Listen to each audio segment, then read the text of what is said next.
This video is brought to you by Banks.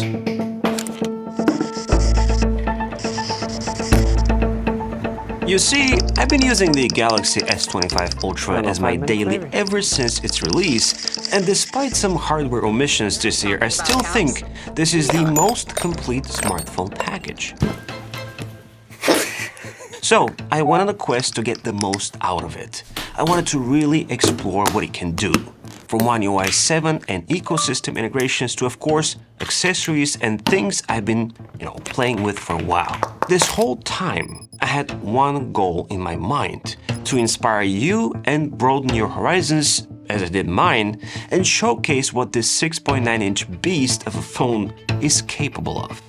So, strap in and let's warm up with some basics which surprisingly few people know about. By default, the OneUI 7 Now bar should be active and can be seen when a timer is running or when a video or music is playing. If Always On is active, tapping on the media controls when the phone is locked might seem useless, but it's actually not. The controls work when the phone is locked by simply double tapping. Speaking of tapping, if you're using a screen protector like I am, there's a setting that has been around for years to boost touch sensitivity. It is located under Display Settings, and once a screen protector is applied and this option is enabled, I highly recommend deleting and re-registering the fingerprints for the best experience. Once this is done, we can do a little Samsung flex and go into the main settings again under Modes and Routines. Tapping on the plus sign will create a new routine. Under If, I'll pick Unlock with Fingerprint, and under Then, I'll choose Effects, Edge Lighting Effect once. Now, I'll pick a lighting effect that matches the wallpaper and boom, a much more customized unlocking experience. Take that, any other phone? I can even do different colors depending on the finger that is being used, which is just next level bragging. Another bragging feature worth exploring is called One-Handed Operation Plus, which is part of Good Luck. This thing has a lot to explore, and in my case I'm taking full advantage of the right side of the screen of the phone because I'm a righty. And I have set 3 customizable gestures. So if I pull from the right straight, I get instant access to one-handed mode, which is super handy for a giant device like this. If I pull back, boom, back to normal. If I do the same gesture but upwards, I get instant access to quick actions, so I can control the brightness or toggle some of the functionalities on the fly. The same thing but down opens the access to my currently active apps, which, believe it or not, is great for one-handed operation and multitasking. Now, if for some reason horizontal mode is disabled under home screen settings, which often happens when you transfer stuff from another phone, I strongly suggest enabling it, as OneUI 7 now offers the best landscape experience there is, something that I talk about in my initial coverage, which I'll link at the end of this video. This to me is super handy, especially if the phone is propped or attached to, let's say, in my car, really getting the most out of those 6.9 inches. Now, you might have noticed the large folder that I have, which very much resembles my iPhone mini drawer widget. This is actually a baked-in option in OneUI now, and to expand the folder, all I have to do is hold and tap expand or shrink respectively. Unfortunately, this doesn't work as fluid as the folders on the One Plus, for example, as you can have multiple pages, but they're still great to have, especially for social media purposes like I use it. Before getting into some hidden features, one improvement to consider when setting up the home screen are the new widgets and stacks. In my case, I use a large weather widget which hides my Frame TV Remote, something that I use a lot when I get back home. Having placed that widget led me to discover another Samsung TV integration, tapping my phone to the TV itself to enable casting. Pretty handy, but not as handy as the remote widget itself, and of course, DeX, which I'll get to in a moment. The first hidden feature that I want to point out is notification snoozing, which is located under Settings, Notifications, Advanced Settings. This really takes notifications to a whole new level, as I can snooze something that I don't necessarily want to see now, but I'm sure I'll want to get back to later. Talking about notifications, by pulling down the quick settings to edit it, there is a panel settings button which unveils the option to go back in time and use a single or double swipe down from anywhere on the screen to pull the actual notifications, avoiding the iPhone style of having to pull from the top left or the top right respectively. Anyway, one feature I learned recently is the best face option, which works under Samsung Photo Gallery. In order for it to work though, motion photo in the camera settings should be enabled. What it does is it helps recover the face of someone who might have, blinked or looked to the side using the information in the live photo. Super handy when taking group pictures.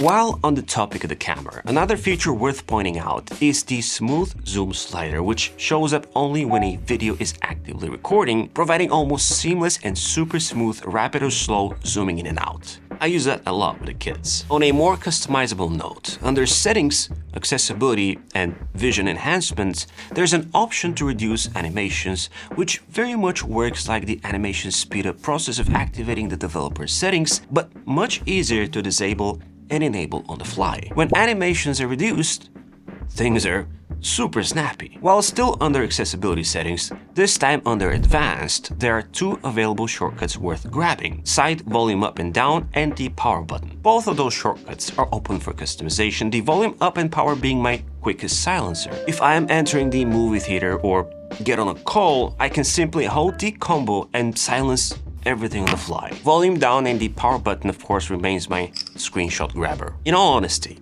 there are tons of other features worth talking about, like potentially swapping Gemini for, let's say, Perplexity, but I'll reserve everything for my upcoming ultimate S25 Ultra home screen episode, so subscribe, because why not? For now, let's move on to some accessories. There are two cases from Banks I want to show you. The first one prioritizing the original feel of the device as much as possible. This is the Banks Armor Air case, which is incredibly thin and lightweight because it's crafted from Kevlar fiber, and this one specifically is inspired by the Arctic night sky. The lens guard design not only adds flair to the recipe, but it also protects the camera system. Most of all, this case adds the missing G2 MagSafe compatibility on the back, which I use all the time. It is super strong and secure, in fact just as strong as the one on the next case, the Armor Pro. This one in particular takes protection to the next level, surpassing military grade standards while maintaining a surprisingly slim profile. Combined with the Banks Glass Warrior HD screen protector, which offers nano coating for dust and smudge resistance as well as rounded edges for a comfortable grip, and you'll be good to go, protected all around. Now if you use my code ThisIsE15, you get a special 15% site-wide discount, so be sure to check out the first link in the description below. Now, the old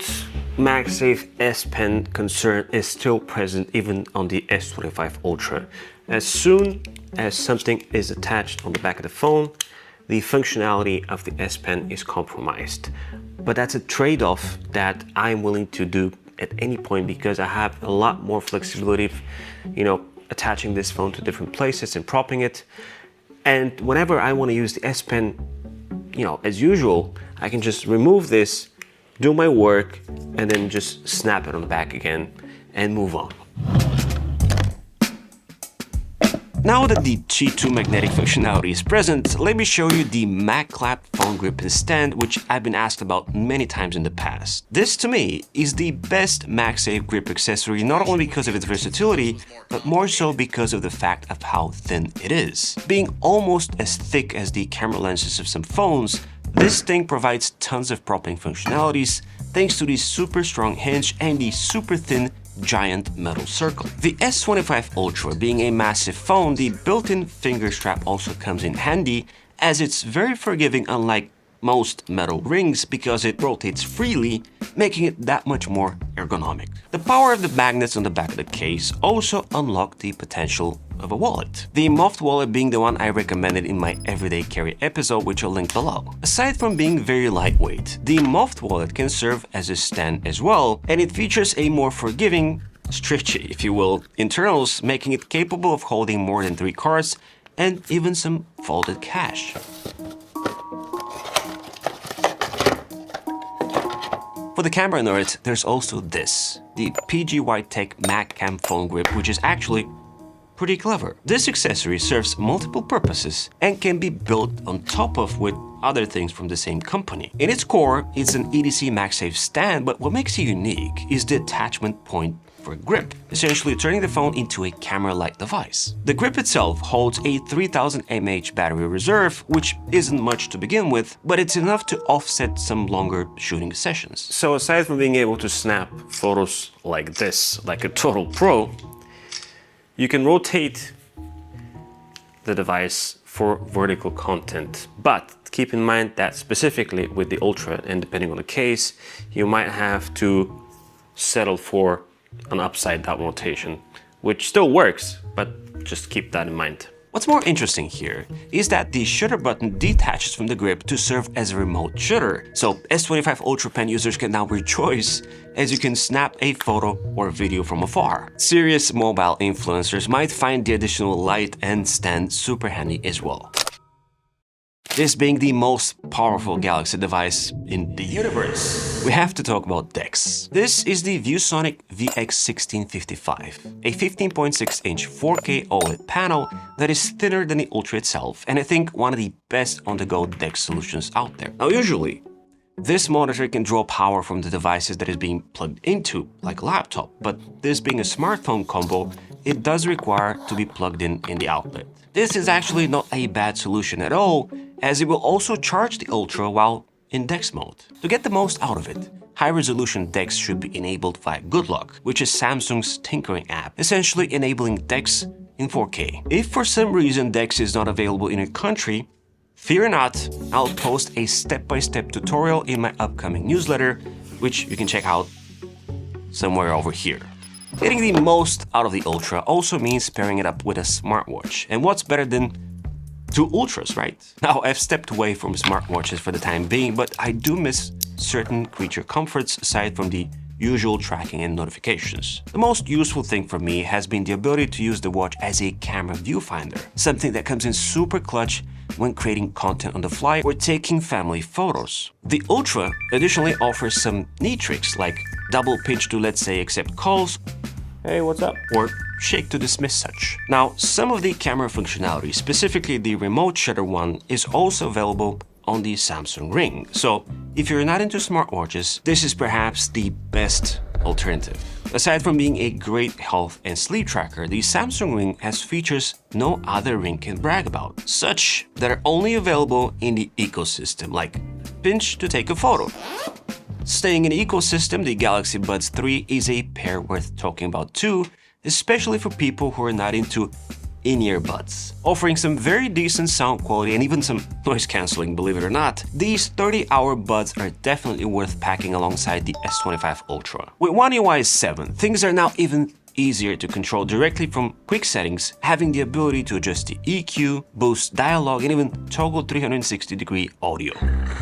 Next up is the ROG Tessen mobile controller, which is perhaps the ultimate way to turn the Galaxy S25 Ultra into a serious gaming machine. With its compact foldable design, it cocoons the phone effortlessly, transforming it into a fully fledged console-like experience. There's zero compromise with this product with its mechanical switches and precise analog sticks. Zero latency connection also makes everything move and feel instant, and what's cool here is the ability to charge the phone while gaming. Now, if you want to control the Tessen, you have to install from the Play Store the Armory Crate app, which will give you the option to control the lighting, colors and different effects, as well as remap all the buttons and pretty much have a full control over the device. Very nice.